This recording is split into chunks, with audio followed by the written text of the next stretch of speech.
બાગોદરા ગામની શિવમ વિદ્યાલયથી તિરંગા યાત્રાનો પ્રારંભ થયો હતો, જે રેલી સ્વરૂપે બાગોદરા પોલીસ સ્ટેશન સુધી પહોંચી હતી। આ તિરંગા યાત્રામાં બાગોદરા પોલીસ પીઆઈ ગોહિલ, જિલ્લા સદસ્ય રમેશભાઈ મકવાણા, શિવમ વિદ્યાલય સ્કૂલના ટ્રસ્ટી જગદીશભાઈ, વિદ્યાર્થીઓ તેમજ બાગોદરા પોલીસ સ્ટાફ મોટી સંખ્યામાં જોડાયા હતા।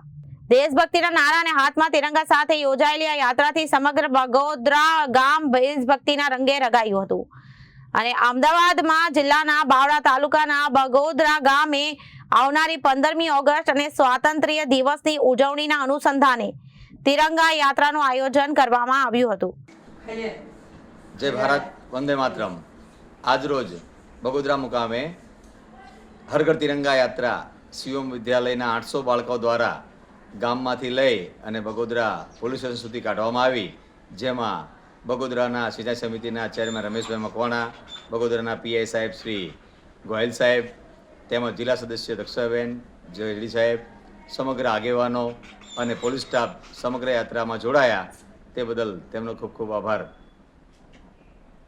Reporter Mahendra Makwana, Janadesh news, Ahmedabad.